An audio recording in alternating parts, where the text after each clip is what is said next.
Voilà, j'ai le plaisir de passer la parole à Dominique Buc, de Isloris, qui va nous présenter l'analyse de risque avec le framework MitraTac. Dominique, c'est à toi. Merci Henri. Bonjour à tous. Tout d'abord, merci à l'OCIR de m'accueillir pour cette présentation. Nous allons donc parler d'analyse de risque avec MitraTac. Un mot rapide sur moi. Donc, je suis Dominique Buc. Bon, j'ai 30 ans d'expérience en cybersécurité. Ma société est spécialisée dans l'édition de logiciels d'analyse de risque. Nous avons écrit plusieurs générations d'outils qui permettent de faire de l'analyse de risque, notamment dans l'environnement inclusif. Nous sommes éditeurs de Rési-Carré, qui permet de soutenir Méhari et qui a été diffusé à plus de 150 grands organismes dans 10 pays différents. Bien, aujourd'hui, nous avons j'ai le plaisir de vous présenter en avant-première ISNORISK, un logiciel innovant qui s'est fixé de changer la donne dans ce que peut apporter un logiciel dans l'analyse des cyber-risques, avec pour objectif tout d'abord de permettre de réaliser une analyse de type ISO 27005 version 2022 ou EBIOS-RM, d'un niveau correct en demandant un minimum d'effort à l'utilisateur. Nous pensons bien sûr à toutes les entreprises, aux très nombreux organismes qui vont être soumis à NIS2 ou DORA et qui auront à faire de l'analyse de risque sans forcément avoir les ressources nécessaires. Et puis, bien sûr, nous souhaitons aider l'expert à produire des études de haut niveau. C'est un produit nativement fondé sur l'ISO 27005, version 2022, permet également d'assister les 5 ateliers d'IBIOS-RM, qui permet une approche basée sur les événements et sur les biens, avec la génération des scénarios stratégiques et opérationnels, qui assure bien sûr une gestion performante de l'écosystème pour pouvoir construire les scénarios stratégiques, et qui a la capacité de construire automatiquement ces scénarios, ce qui signifie pour les scénarios opérationnels la construction de key chaînes. Or, on sait bien que les chaînes d'attaque, tout le monde en parle, mais personne n'en fait, ce qui se dit souvent, et ils risquent c'est fixer le défi de rendre cela abordable. Pour modéliser les chaînes d'attaque, il faut bien sûr déterminer une succession d'actions et il faut pour cela un référentiel d'actions, tout le choix d'intégrer nativement le framework MitraTac. MitraTac est probablement le framework le plus connu au monde pour décrire le comportement d'un cyberattaquant. Il comporte 14 techniques, 656 techniques et sous-techniques, 14 tactiques, pardon, 656 techniques et sous-techniques, 159 groupes d'attaque, 710 logiciels malveillants. Les tactiques, on peut dire que ce sont les objectifs stratégiques que les cyberattaquants cherchent à atteindre lors d'une attaque. Les techniques, ce sont les méthodes spécifiques utilisées pour atteindre ces objectifs. Je vous propose donc d'aller directement sur l'outil pour voir, premièrement, comment réaliser une analyse standard de type ISO 27005 version 2022 avec un minimum d'intervention d'utilisateur. Puis nous verrons comment passer ensuite à un niveau d'expertise supérieur avec l'utilisation du générateur d'attaque pour construire des scénarios spécifiques. Nous verrons enfin comment l'outil peut vous apporter une compréhension fine de MitraTac et de votre posture face à ce problème. Sur l'outil, ici nous sommes sur la page de pilotage de l'étude. Très rapidement, quelques mots sur cette page qui va vous permettre de naviguer à travers votre étude, à travers ici un workflow de travail, et d'aller sur les différentes étapes de l'étude avec un certain nombre de retours d'informations, avec la possibilité d'accéder à des petits tutoriels, que ce soit vidéo ou des documents PDF. On peut se rendre directement sur l'outil.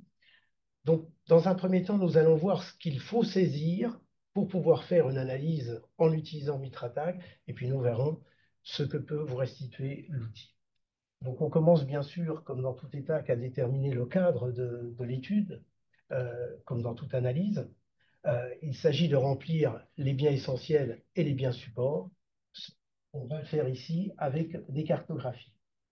Donc, nous avons au niveau métier une cartographie des fonctions, une cartographie des applicatifs métiers, une cartographie applicative et une cartographie de l'infrastructure.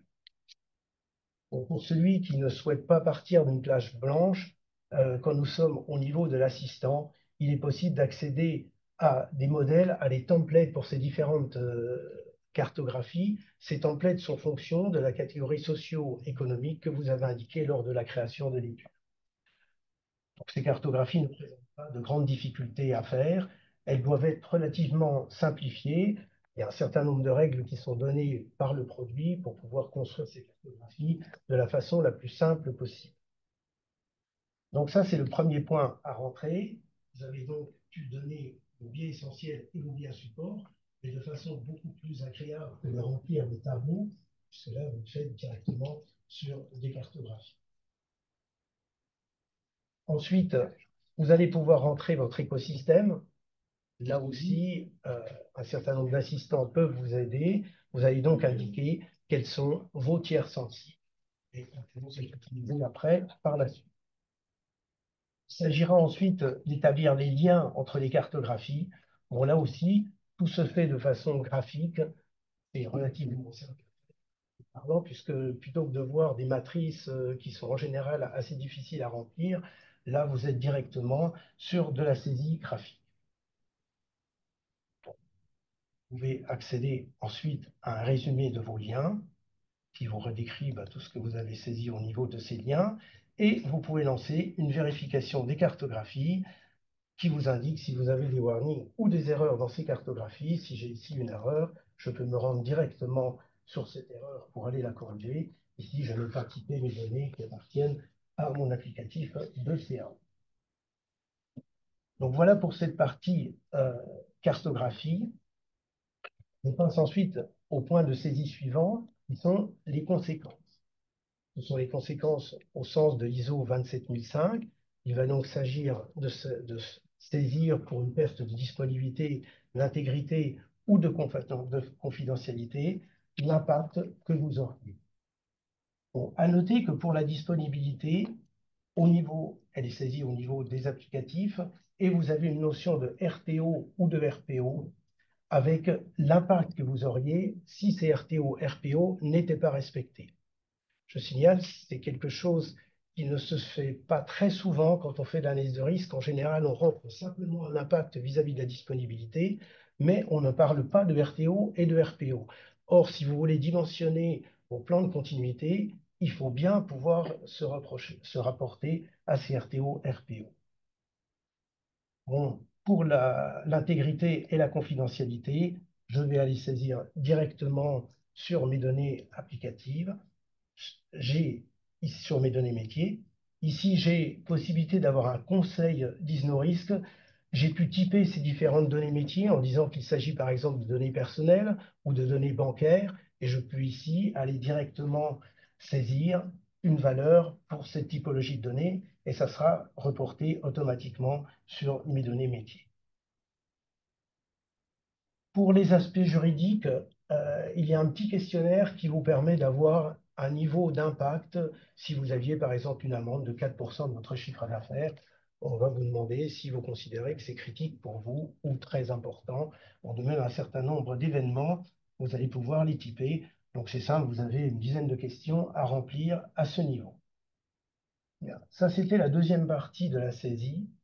On va passer maintenant à la partie audit. C'est la partie la plus longue probablement à faire de l'outil. Toutefois, elle peut être faite de façon collaborative, puisqu'il est possible d'aller répartir les différentes parties de questionnaire, d'aller distribuer ces questionnaires à un certain nombre d'interlocuteurs qui vont pouvoir les remplir et vous rassemblerez après toutes ces questions. Le questionnaire se formate de lui-même en fonction de vos cartographies. La plupart des questions correspondent à la totalité de votre organisme, mais il va y avoir des questions sur les sites, sur les systèmes, et ainsi de suite. Pour faciliter les choses, ce questionnaire s'adapte au fur et à mesure de vos réponses et va considérer, par exemple ici, sur mon data center, j'ai indiqué que j'étais en tier 3. Il est bien évident que je n'aurai pas à remplir les différentes questions qui vont suivre, puisque je sais qu'en étant en tier 3, j'ai par exemple un certain niveau de détection ou de prévention incendie. Donc ça permet de réduire assez drastiquement le nombre de questions à traiter, puisqu'en fait, quand vous répondez non, par exemple, à un item, toutes les questions qui suivent ne vont pas vous être posées. À noter que ici, cette partie audit est traitée de façon assez novatrice, puisque normalement, surtout quand on est en train de faire de l'EBIO-CRM on parle de référentiel de conformité, donc on essaye d'avoir une conformité et après on traitera qu'un certain nombre de risques représentatifs. Quand on est sur de l'ISO 27005, on parle plutôt de respect de réglementation, de normalisation à ce niveau-là. Ici, l'audit est entièrement tourné vers l'analyse de risque, mais va permettre également de façon transversale d'aller quantifier un certain nombre de référentiels de sécurité. C'est ainsi que nous avons mis ici donc, le guide par rapport à l'ANSI, le guide d'hygiène de l'ANSI, une conformité ISO 27002, version 2022, une conformité à NIS 2, une conformité au référentiel américain NIST CSV 2.0 et une conformité à DORA. Il est bien évident que vous utilisez ou pas ces référentiels. Là, j'ai chargé sont référentiels qui sont représentatifs de ce qu'on peut demander aujourd'hui. Mais vous n'avez rien à faire de plus quand vous mettez un de ces référentiels, puisqu'ils vont être quantifiés de façon transversale grâce à votre audit. Donc, vous n'avez pas à vous poser en amont la question de savoir est-ce que je vais assurer une conformité à NIS 2, et dans ce cas, je répondrai uniquement aux questions NIS 2. Et puis après, si vous voulez assurer une conformité à l'ISO 27002, bah, vous vous reposez des questions qui sont souvent un peu les mêmes, et vous devez refaire plusieurs fois la même chose. Ici, vous remplissez uniquement une fois un audit qui non seulement sert à ces outils de conformité, qui sont plutôt du management de la sécurité, mais l'audit, là, sur ISNORISC, va bien au-delà, puisqu'il va pouvoir quantifier toutes les techniques du MITRE-ATT/CK, et on ne peut pas le faire avec un référentiel tel que l'ISO 27000. Bien, donc là, c'était pour l'audit. À partir, donc, je vous ai montré, bon, je passerai rapidement sur les différents niveaux qu'on peut avoir, hein. Vous pouvez avoir un détail, évidemment, des différents éléments. Là, je suis sur DORA, mais je pourrais être sur l'ISO 27002 et demander des détails par chapitre. Vous pouvez également éditer un rapport sur la conformité par rapport à ce référentiel. Je passerai relativement vite sur ces aspects. Il faut voir, c'est que là, à partir du moment où j'ai rempli cet audit, j'ai fini mes saisies obligatoires pour aller faire une analyse de risque. C'est-à-dire qu'à partir de ce niveau, euh, ISNORISC va prendre automatiquement en charge un certain nombre de choses pour vous produire une analyse, disons, standard. Bien. Je vais donc passer à la partie risque ici. Et ISNORISC me propose une cartographie des risques qui ne comporte pas que des risques intentionnels, hein. Bien évidemment, on a l'ensemble des risques comme le demande l'ISO 27005. Je n'ai pas, bien sûr, que les cyberattaques ou la malveillance interne.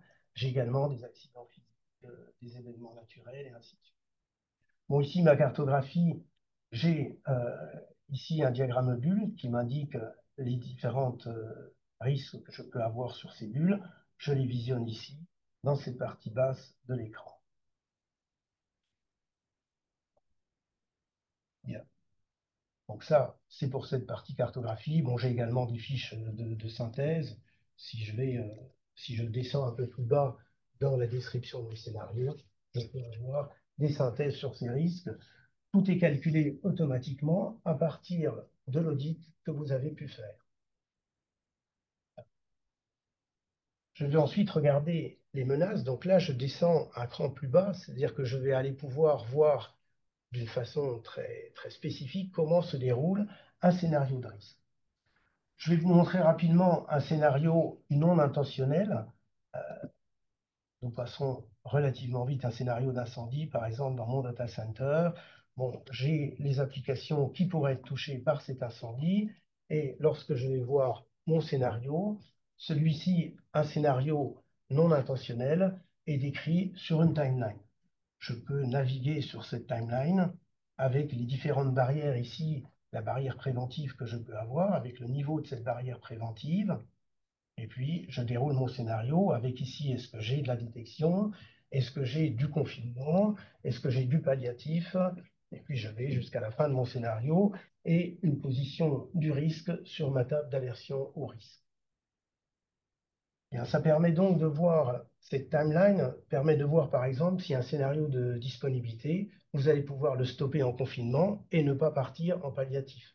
C'est le cas ici où sur mon incendie, j'ai une détection et une extinction qui sont suffisantes pour ne pas partir sur du palliatif. Bien, donc ça, c'est pour un scénario non intentionnel. Nous allons passer à des scénarios intentionnels avec un scénario de cybermenace. Je vais prendre une attaque ciblée. Donc vous voyez que nous avons un ensemble, si nous parlons source de risque, objectif visé très vaste, puisqu'en fait, nous considérons un certain nombre de sources de risque. Ici, je vais prendre par exemple une organisation criminelle et demander un scénario de vol d'information. Donc ici, j'ai mes différents gisements de données et je vais pouvoir donner l'objectif visé, par exemple, d'aller voler les données de mon ERP.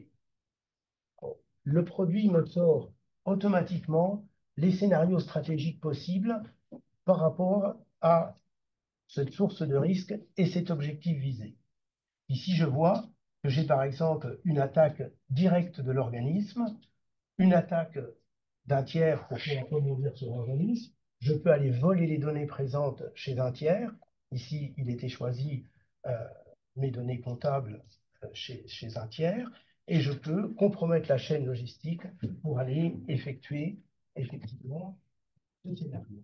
Donc, ces différents scénarios stratégiques sont donnés automatiquement. Les codes couleurs ici me donnent la gravité du scénario qui correspond à ce scénario générique. Je clique ici sur Voir pour aller voir le scénario opérationnel.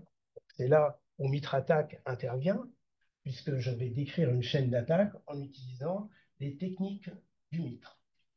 Donc, ici, Isnoris me génère automatiquement une chaîne d'attaque, donc en utilisant les techniques du Mitre. Bien, à noter que nous allons au-delà simplement de la description de la chaîne d'attaque, avec ce qui peut se passer après la découverte de l'attaque. Et c'est très important d'avoir les réactions que l'on peut mettre. Il est bien évident que quand on vient vous voler des informations, la mise en place d'une cellule de gestion de crise, les relations presse qu'on peut avoir, le fait de notifier correctement la violation de données, le fait de pouvoir examiner, faire une analyse forensique sur ces systèmes, de pouvoir remettre en état ces réseaux et puis plus tard de pouvoir récupérer au moyen de l'assurance, va être important pour juger de l'impact final qu'aura le scénario. Or, trop souvent, quand on construit des chaînes d'attaque, on se limite à la partie en amont, c'est-à-dire la description de la chaîne d'attaque faite par un attaquant, mais on va rarement voir ce que l'organisme va pouvoir faire lorsqu'il découvre cette attaque. Donc là, c'est important cette partie qui est à la suite. Et nous avons donc sur la chaîne qui est générée un certain nombre d'informations qui va permettre à l'utilisateur, même s'il n'est pas un expert de ce type de chaîne et de MitraTac, de comprendre cette chaîne d'attaque. Nous avons un résumé, bien sûr, de la chaîne avec les chances que peut avoir l'attaquant de réaliser cette chaîne. Bon, il faut voir que les techniques qui sont choisies là sont générées par intelligence artificielle, donc représentent ce qui se fait, ce qui est le plus susceptible d'avoir lieu par les groupes d'attaquants. Pour construire ce modèle, il était entraîné sur un ensemble de 6400 rapports de Threat Intelligence qui sont publiés par Mitre Ingenuity et qui décrivent pour chacune des attaques décrites les techniques du Mitre qui ont été utilisées. Bon, cette notion d'apprentissage ne suffit pas à générer ces chaînes, hein. Il y a également des templates, il y a des arbres de défaillance et un certain nombre de règles. Disons que la simple étude en machine learning de ce qui a pu être fait par des groupes d'attaque ne suffirait pas à modéliser ce type de chaîne. Bien, pour bien comprendre, donc ici, bon, j'ai le résumé, je vais passer relativement vite sur ces informations. Une chose importante, et c'est important quand on veut pouvoir construire une chaîne d'attaque avec Mitre, c'est de comprendre qu'on n'a pas uniquement une succession des tactiques Mitre. C'est-à-dire qu'on ne part pas de la technique numéro 1 pour aller vers la technique numéro 14. C'est beaucoup plus complexe. En fait, on va avoir un enchaînement de séquences d'attaques qui, effectivement, chacune de ces séquences a un objectif qui peut être traduit par une tactique Mitre. Ça peut être, par exemple, une intrusion initiale. Je vais rentrer chez l'adversaire, je vais établir un canal C2, je vais découvrir l'environnement local qui est là, élever mes privilèges sur cet environnement local, assurer une persistance. Voilà. Et c'est comme ça qu'on peut arriver à construire une chaîne d'attaque en modélisant des séquences d'attaque qui correspondent à des objectifs que se fixe un attaquant petit à petit au cours de son attaque. Et comme je vois, donc le produit en fait va générer automatiquement ces différentes séquences en allant chercher en fait des ensembles de techniques. Et ce n'est pas une seule technique. Par exemple, pour l'intrusion initiale, on voit ici que j'ai bien sûr du spear phishing avec une pièce jointe, mais que je vais associer des techniques d'évasion qui vont être ici en fait d'aller renommer la pièce jointe pour qu'elle paraisse légitime. Et puis, j'ai une action, souvent une technique d'exécution pour réaliser cette séquence. Ici, en fait, c'est de l'ingénierie sociale. Il faut que l'utilisateur clique sur la pièce pour que cette intrusion initiale puisse fonctionner. Donc, on voit qu'en fait, c'est beaucoup plus complexe que de simplement aligner des tactiques du mitre, mais il faut pouvoir raisonner par séquence d'attaque et pour chacune de ces séquences, se demander quelle technique je vais employer, quelles sont les techniques d'évasion que je vais pouvoir mettre en place, notamment pour rester sous le radar, et quelles sont les techniques d'exécution qui vont pouvoir être mises en œuvre pour réaliser la technique. C'est ainsi que je vois donc, petit à petit, donc j'ai la correspondance ici entre mes différentes séquences et les techniques qui ont été sélectionnées par l'outil. Bon, après, j'ai un certain nombre d'informations. Je peux aller voir pour les différentes tactiques, aller retrouver où elles se trouvent. Et j'ai l'ensemble des barrières préventives. Il faut voir que comme l'audit m'a permis de quantifier toutes les techniques MITRE, c'est-à-dire que j'ai toutes les mitigations et toutes les détections sur chacune des techniques qui peuvent être quantifiées à partir de mon audit, il est bien évident que je suis capable, sans rien avoir à demander plus à l'utilisateur, d'aller ici quantifier chacune des techniques et donc d'avoir au final une vraisemblance pour l'ensemble de ma chaîne d'attaque. Ici, ce sont effectivement toutes ces données qui sont quantifiées ici par type de tactique, avec une barrière préventive maximum et une détection maximale qui peuvent être mises sur cette tactique d'attaque. Bon, il m'est possible de parcourir également ma chaîne d'attaque, et au fur et à mesure que je parcours ma chaîne, j'ai une évolution ici, à la fois du niveau qui est requis pour l'attaquant pour pouvoir réaliser cette attaque, et de la prévention maximale, de la détection maximale que j'ai. J'ai également une notion de défense en profondeur. Il est bien évident que plus je vais détecter de tactiques, de techniques, et plus ces techniques seront tôt dans ma chaîne d'attaque, meilleur je serai pour pouvoir détecter l'attaquant et l'arrêter avant qu'il ne réussisse effectivement son attaque. Je peux avoir ici un détail sur chacune des techniques. Je peux me lister effectivement les moyens de prévention et de détection qui peuvent être mis en place sur ma technique. Si je souhaite aller voir en détail une technique, je peux ici voir le descriptif de la technique. J'ai accès au descriptif de cette technique. C'est en français. L'ensemble du framework a été traduit. C'est la seule traduction française de ce framework. C'est quand même un très gros volume d'informations qui est en anglais très technique, et même pour celui qui maîtrise bien l'anglais, c'est pas toujours facile et c'est quand même plus agréable d'avoir toutes les explications en français. De même, vous avez pour chacune des techniques la valorisation avec ici une classe de difficulté pour cette technique. Cette classe de difficulté est fonction de la capacité de l'attaquant à réaliser cette technique et des mesures préventives qu'on a pu mettre en place qui vont donc le ralentir pour faire la technique. J'ai également la détection. Est-ce que je vais être capable de détecter ou pas cette technique? Bien. De même, quelque chose qui peut être intéressant à voir, c'est que pour mes séquences, je suis revenu ici sur mes séquences d'attaque avec la séquence qui est là. J'ai ici un petit descriptif en français de cette séquence d'attaque qui est très simple et qui correspond un peu à ce qu'on appelle des TTPs, les procedures sur Mitre Attack. Et c'est très simple, c'est en français, c'est beaucoup plus facile d'appréhension que d'aller lire les différentes techniques sur le site, par exemple. Bien, voilà. Bon, il est bien évident que si je reviens ici sur mes scénarios stratégiques, Si je vais essayer d'aller voler ici une autre donnée, je n'ai pas les mêmes scénarios stratégiques. Ma donnée n'est pas forcément ici présente chez un tiers, donc je n'irai pas la voler chez un tiers.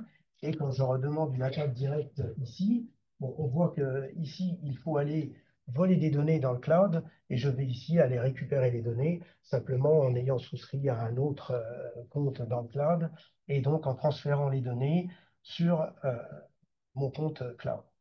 Donc la chaîne d'attaque est modélisée également en fonction de l'objectif qu'on s'est fixé, à savoir la localisation des données que je souhaite effectivement aller dérober. Bien, je peux vous montrer également qu'il y a d'autres types d'attaques très différentes. Par exemple, sur des attaques opportunistes, je peux aller sur de la fraude téléphonique, par exemple, donc, c'est très bon pour toute entreprise. Et je vais avoir également un scénario d'attaque qui là comportera quelques techniques spécifiques qu'on a écrites en plus de Mitre Attack, puisqu'en fait, Mitre ne décrit pas, par exemple, l'attaque d'un PABX. Euh, donc, il y a un certain nombre de techniques qui permettent d'aller couvrir ce très large éventail de risques.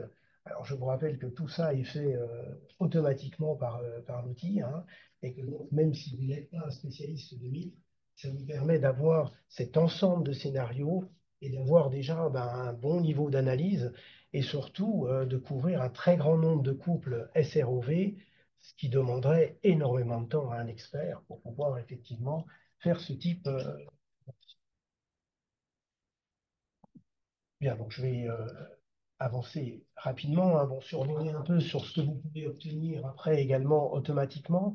Vous pouvez avoir les risques sur vos données. Donc, si je reviens sur mes données métiers, je peux aller voir ce qui pourrait arriver à mes données comptables, par exemple, avec les scénarios qui peuvent être présents. À chaque fois, j'ai cette notion de respect ou pas des RTO ou RPO, hein, quand il s'agit de perte de données ou de perte de disponibilité. Après, si je vais demander sur de la divulgation de données, bien évident que j'aurai d'autres types de scénarios et que cette fois-ci, l'impact sera jugé sur mon échelle à 4 niveaux, comme on a pu le voir quand on a saisi les conséquences. Je peux avoir une vue sur mes risques métiers, c'est-à-dire dire ce métier qui utilise telle ou telle application, comment je pourrais remettre en cause effectivement la disponibilité de cette fonction métier. J'ai ici toutes ces informations. Je peux avoir une vue sur mes services également, à savoir est-ce que ce service, je vais pouvoir respecter en disponibilité les RTO et RPO que je me suis fixé, et j'ai les différents scénarios qui pourraient remettre en cause la disponibilité de ce service. Bien sûr, les aspects juridiques. Ici, bon, j'ai un petit graphique qui, en général, est assez parlant euh, sur donc un certain nombre de risques juridiques, à pouvoir vous mettre la peine maximale, c'est théorique, évidemment, hein, c'est pas jurisprudence à ce niveau-là, mais disons, ce sont les peines théoriques que vous pourriez avoir et l'amende maximale que vous pourriez encourir avec les différents scénarios juridiques qui sont envisagés par l'outil, qui sont modélisés, et donc si vous êtes exposé à ce type de risque, ben, vous allez, donc ici, je vois que j'ai pu éviter ce type de risque, les autres ne sont pas évités, donc j'ai un cumul ici d'amende, une amende maximale possible. Bon, c'est très parlant. En général, ça motive bien les directions générales que de voir ce type d'information. Bon, donc on voit que j'ai donc un très grand nombre d'informations sur les risques qui ont été modélisées automatiquement à partir uniquement des saisies que j'ai faites, puisque je vous rappelle, j'ai saisi mes cartographies, j'ai saisi les conséquences et j'ai rempli l'audit qui m'était proposé. L'audit, d'ailleurs, je ne l'ai pas mentionné, ce n'est que des questions fermées, hein, donc il n'y a pas, c'est relativement simple de le faire. Je vais, avant de passer au traitement du risque, vous signaler la gestion de mon écosystème, puisque vous avez vu que le produit est capable de générer automatiquement des scénarios stratégiques.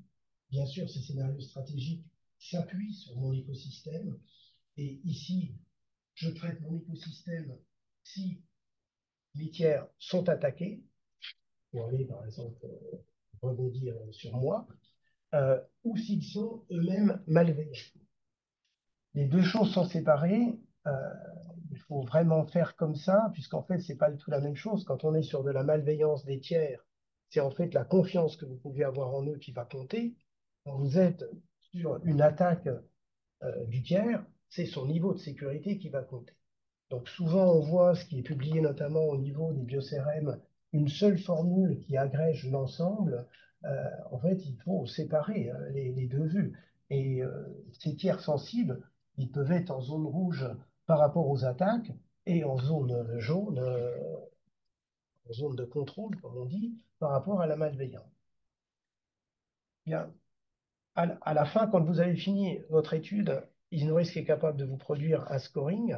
Et si vous avez demandé à un tiers de faire une analyse de risque avec l'outil, il peut vous donner ce scoring. C'est un petit fichier JSON, il peut vous le donner. Au niveau de l'audit, vous pouvez le charger. Et ici, je sais que ce tiers a fait une étude. J'ai une petite coche ici et je peux aller voir son scoring. Ce scoring qui permet d'avoir une évaluation du tiers sur de multiples critères va permettre à l'outil de voir quelles sont les faiblesses de ce tiers et donc d'aller le faire apparaître dans tel ou tel scénario stratégique. Donc c'est une façon, disons, beaucoup plus performante de gérer ces tiers sensibles plutôt que de simplement avoir une évaluation sur eux à dire ben, ils sont probablement pas ça ou mauvais en termes de cybersécurité. De même que je peux voir la qualité du contrat que j'ai signé avec ce tiers. Au niveau de l'audit, on m'a demandé un certain nombre d'informations sur le contrat que j'avais avec mes tiers sensibles. Et je vois ici bon, que probablement je ne suis que mauvais dans les dispositions par rapport au RGPD. J'ai donc un contrat qu'il faut probablement revoir à ce niveau-là si je confie à ce tiers des données personnelles. Donc voilà pour la gestion des tiers. Euh, je vais rapidement vous montrer comment on peut traiter après les risques, là aussi de façon automatique à partir de tous les scénarios qui ont été générés par l'outil. Alors, je peux avoir un certain nombre, autant de plans d'action que je souhaite, hein, et lorsque je vais concevoir mes plans, je lance ici une simulation et bah, j'ai la possibilité d'avoir un plan d'urgence ou un plan complet. Un plan d'urgence, je vais traiter uniquement les scénarios qui sont critiques. Un plan complet, je vais traiter les scénarios qui sont à traiter au sens de l'ISO, c'est-à-dire les scénarios qui ont un risque non acceptable. Donc je peux lancer directement ces plans. Je peux aller établir un socle de sécurité. C'est-à-dire, si je demande d'être compatible, d'être conforme à l'ISO 27002, ben, je vais produire un plan d'action qui me permettra d'être conforme effectivement à l'ISO 27002. Je peux avoir des objectifs sur mes risques, hein, par exemple dire je souhaite avoir un certain niveau de risque, je souhaite traiter simplement une sous-partie des scénarios. Si je ne veux pas traiter les scénarios non intentionnels, ben, je peux les écarter à ce niveau-là et traiter par exemple que mes cybermenaces. Euh, je peux également demander de traiter mitre-attaque et de demander d'améliorer bon, soit juste les mitigations, soit les mitigations et la détection. Euh, et si je vais à l'étape suivante, de demander par exemple de traiter les 50 techniques les plus usitées. Comme l'outil se réfère à un grand nombre, je vous ai dit, de rapports de threat intelligence, on sait les techniques qui sont le plus utilisées par les groupes d'attaquants et ça permet d'aller s'améliorer sur cet ensemble de techniques.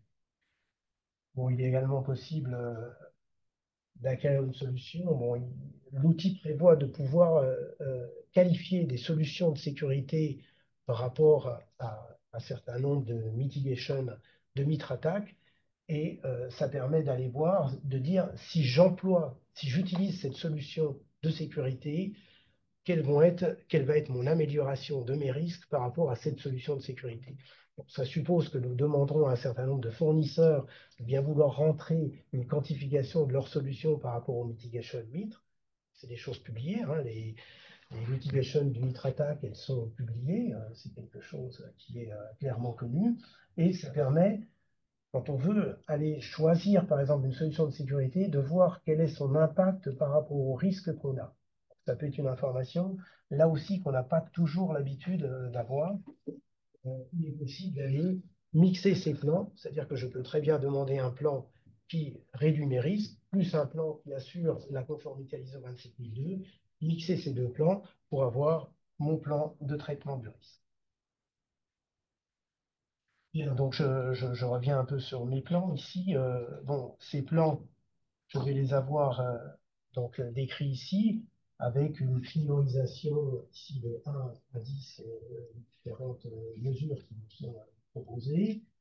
J'ai bien sûr un retour sur mes différents items, hein, que ce soit mon niveau de sécurité, mon niveau de risque, l'effet des mesures. Je passe un peu sur tous ces aspects, mais disons, vous pouvez aller voir très finement ce que chacune des mesures va pouvoir faire par rapport à vos risques. Et bien sûr, vous pouvez aller éditer ce plan et avoir tout un ensemble d'informations, avec également pour chacune des mesures qui est prise, un texte en français de ce qu'il conviendrait faire avec le niveau euh, de redressement qu'on a choisi pour la mesure. Donc vous avez directement un plan qui est utilisable, qui est en français, avec des conseils à faire sur les différentes mesures qui sont implémentées. Donc voilà, ça c'était pour la partie ce qu'on peut faire de façon quasi automatique à partir de ce qu'on a saisi, hein. Bon, il est bien évident que si on veut aller plus loin, je vais donc continuer en poursuivant ici avec le générateur d'attaque. Bon, imaginez que vous soyez par exemple en train de faire strictement une étude des bio-CRM, que vous vous intéressez aux cyberattaques, aux risques intentionnels, et vous voulez construire un certain nombre de risques stratégiques et opérationnels à partir de couples SROV que vous choisissez et que vous allez pouvoir modéliser après scénario opérationnel sous forme de chaîne d'attaque. Donc, je vais vous montrer comment le produit va pouvoir vous assister et vous aider dans cette tâche qui, il faut bien le dire, n'est pas toujours facile et demande souvent bah, des experts de bon niveau et surtout connaissant très bien Mitre. Comme on a vu, Mitre, c'est quand même plus de 600 techniques. Donc, aller trouver la technique qui correspond à tel ou tel aspect d'une attaque, évidemment, c'est pas très simple. Donc, je vais ici construire une nouvelle attaque. Bon, je peux typer mes différentes attaques, sachant que tout ce que je vais stocker, sachant que tout ce que je vais construire se retrouvera après ajouté à tous les scénarios qui ont été construits automatiquement par IsnoRisk et qui donc pourront être traités après globalement, et je pourrai construire des plans d'action avec les scénarios standards qui ont été traités automatiquement et mes scénarios spécifiques que je suis en train de traiter ici. Bien, on commence par fixer l'objectif de l'attaque, par exemple un vol de données. Objectif que je précise, je veux voler mes données comptables qui se trouvent ici sur ma base de données ERP, hein, qui est hébergée dans mon SAN. Bon, je peux aller donner un détail. Étape suivante, je vais indiquer qui réalise l'attaque, la source de risque. Ici, je vais dire que c'est une organisation criminelle. On me propose que cette organisation criminelle a des moyens techniques importants et des moyens financiers importants. Si je veux bouger, je peux modifier ici les moyens de ma source de risque. Je peux aller en faire un descriptif. Étape suivante, euh, ici, je peux aller rentrer un propriétaire du risque que je suis en train de faire. Nous sommes dans une démarche d'utiliser 27005, donc on me demande qu'effectivement chaque risque ait un propriétaire. Je peux l'indiquer à ce niveau. Je peux également avoir un descriptif de mon attaque. Bien, je vais valider ici ces trois premières étapes pour passer à l'étape suivante qui correspond au scénario stratégique. Bien, là, Isnoris me propose un certain nombre de scénarios stratégiques. Tout comme il pouvait tout à l'heure construire automatiquement des chaînes d'attaque, là, il peut de nouveau construire un certain nombre de scénarios stratégiques. Il me propose des scénarios stratégiques que je peux ou non accepter. Si je ne les prends pas. Si ces scénarios ne me conviennent pas, je peux aller construire moi-même mon propre scénario. Par exemple, ici, je fais une intrusion, aller voler des données, indiquer il s'agit d'une action ou d'un objectif. Ici, que c'est ma première action. Je vais relier ici ces actions. Bon, là, je vais très vite uniquement pour vous montrer un peu comment on peut faire. Donc, je construis mon propre scénario stratégique avec ici différentes actions possibles. Et j'ai choisi un scénario standard d'ISNORISC. Je peux vérifier ces scénarios. Je les valide ici. Les scénarios sont validés et j'ai ici deux scénarios stratégiques qui sont retenus, un qui était standard et celui que j'ai moi-même modélisé. Donc là, je peux bénéficier des apports de l'outil, mais également faire tout manuellement si je le souhaite. Bien, donc là, je suis au niveau de mes scénarios stratégiques. Je passe à l'étape suivante, mes scénarios opérationnels. Bien, pour ces scénarios opérationnels, là encore, ce que je vous disais tout à l'heure sur le fait de pouvoir construire une chaîne d'attaque en ayant des séquences d'attaque, c'est très important. Je crois que c'est la seule façon de pouvoir faire pour rationnellement utiliser un framework comme Mitre. Donc, ce que je peux faire déjà ici, c'est demander à IsnoRisk de me donner un enchaînement de séquences d'attaque par rapport au scénario stratégique que j'ai. C'est ce qui est fait ici. Donc, j'ai ici mes différentes séquences d'attaque. Donc, on retrouve un peu ce que je vous ai montré tout à l'heure. Et puis, je vais pouvoir aller maintenant construire séquence par séquence en faisant éventuellement appel ici euh, à l'intelligence artificielle du produit, qui va de nouveau pouvoir me proposer des séquences d'attaque qui correspondent au mieux à ce que je suis en train de modéliser. Ici, bon, c'est une intrusion initiale. Bon, il se trouve que ben, le spear phishing avec une pièce jointe, effectivement, ben, c'est probablement l'attaque qui est la plus utilisée. Donc, je peux choisir cette séquence. Au passage, je vois qu'il m'est décrit, là aussi, j'associe des techniques d'évasion et des techniques d'exécution. Je peux voir effectivement les séquences qui me sont proposées. Donc, ici, on me propose un certain nombre de séquences. Et j'ai une explication, en français, une petite explication, c'est les procédures, qui me permet de comprendre ce qui m'est proposé. Donc ici, je vais choisir cette séquence. Elle est automatiquement insérée sur ma chaîne d'attaque. Ici, pour ma séquence d'établir un canal C2, ici, bon, effectivement, établir un canal C2 sur le web avec un protocole web, bah, c'est quelque chose qui est effectivement très très utilisé. Et on me propose un certain nombre de possibilités. Donc je peux visualiser ces différentes possibilités. J'ai à chaque fois l'explication. Bon, ici, je vais par exemple choisir une technique assez élaborée pour établir ce canal C2 qui consiste à aller récupérer Bedrock Resolver, qui consiste à aller récupérer l'adresse IP de mon serveur C2 sur GitHub, par exemple. Donc, je vais choisir cette séquence. Elle est là aussi automatiquement insérée dans ma chaîne d'attaque. Bon, et puis je peux aller comme ça, petit à petit, construire toute ma chaîne d'attaque.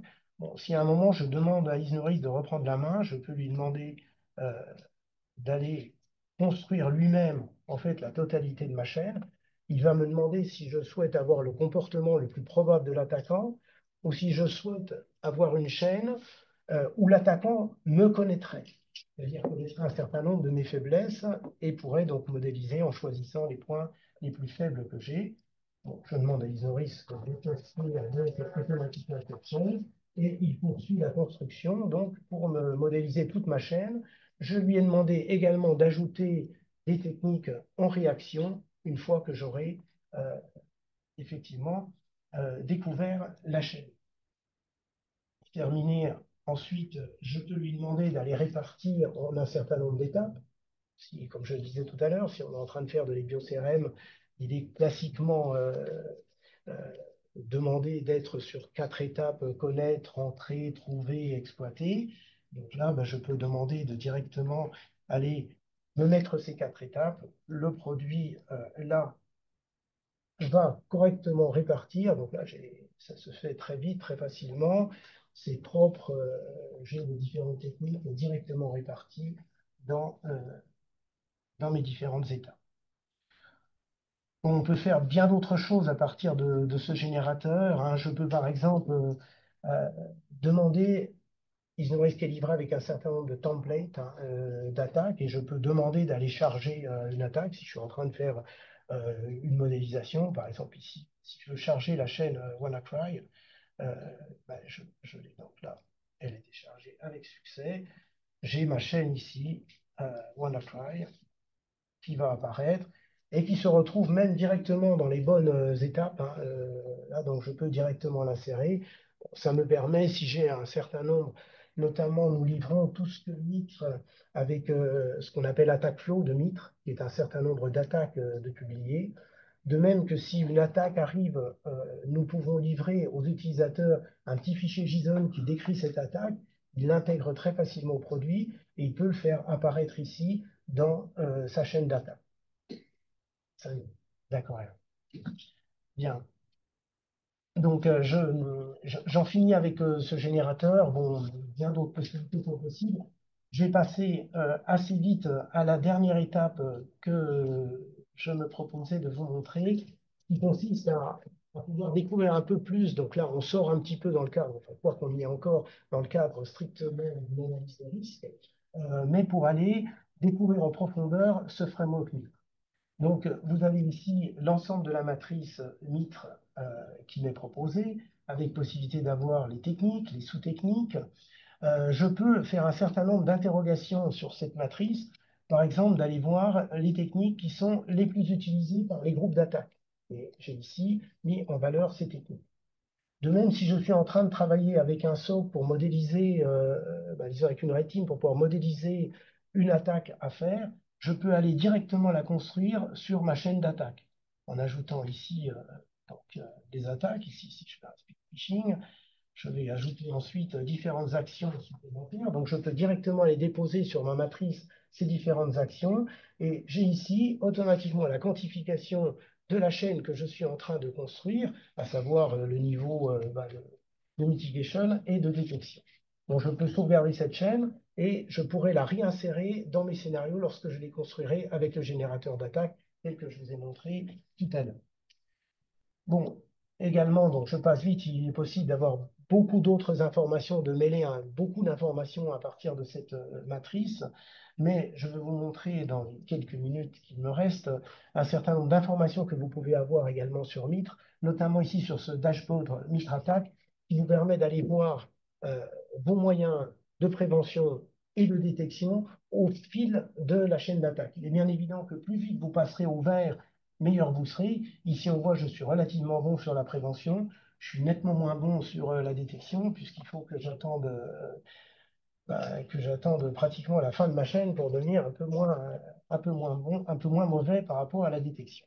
Donc, vraisemblablement, j'aurai à travailler les aspects de détection. Bon, je peux aller après avoir un certain nombre d'informations globales sur ma posture par rapport à cette chaîne, sur mes mesures de prévention, en voyant exactement où j'en suis par rapport aux différentes mitigations qui me sont demandées par Mitre. Bon, sur l'échange de données. Bon, peut-être un point qui peut être assez intéressant, c'est sur les associations de techniques. À voir par exemple que si j'ai une intrusion initiale avec du spear phishing avec une pièce jointe, et que je veux demander quelles sont les techniques d'exécution qui pourraient avoir lieu. Ici, j'ai les techniques les plus probables qui apparaissent ici. Donc, si je suis par exemple un SOC et que je vois un certain nombre de techniques qui apparaissent, je peux aller demander quelles sont les techniques qui sont susceptibles d'apparaître. Ça, c'est fait également à partir de tout l'ensemble de la threat intelligence qu'on peut avoir, des différents rapports qu'on a, à savoir des associations en fait de différentes techniques. Bon, voilà, il est possible après d'avoir de multiples choses, hein. Si je reviens ici sur ma matrice, euh, je peux ici lancer un très grand nombre de requêtes qui me permettent d'aller finement aller voir et de finement comprendre un mythe. Et encore une fois, je vous rappelle que quand on clique sur une technique, on a tout l'ensemble de la technique, sa description, sa quantification avec les différents contrôles que l'on peut mettre en place et la description de la technique et le tout en français, donc avec quand même quelque chose qui est relativement facile à appréhender. Voilà, j'en ai terminé. Il y aurait beaucoup d'autres choses à dire, évidemment. Peut-être vous montrer juste le scoring qu'on peut obtenir quand vous avez fait votre étude. Même si c'est une étude standard, vous n'avez rien fait de spécifique, vous avez ce type de scoring. Et si vous êtes un tiers et que vous travaillez pour un grand compte, par exemple, vous allez pouvoir lui donner ce scoring. C'est un simple petit fichier JSON, hein, il n'aura pas accès, bien sûr, à la totalité de votre étude. Vous lui donnez ce petit fichier JSON, il pourra vous intégrer à ces tiers sensibles et donc avoir un jugement éclairé sur vous. Et, bon, nous pensons que l'écosystème devrait se développer comme ça. Voilà. Merci beaucoup, Dominique.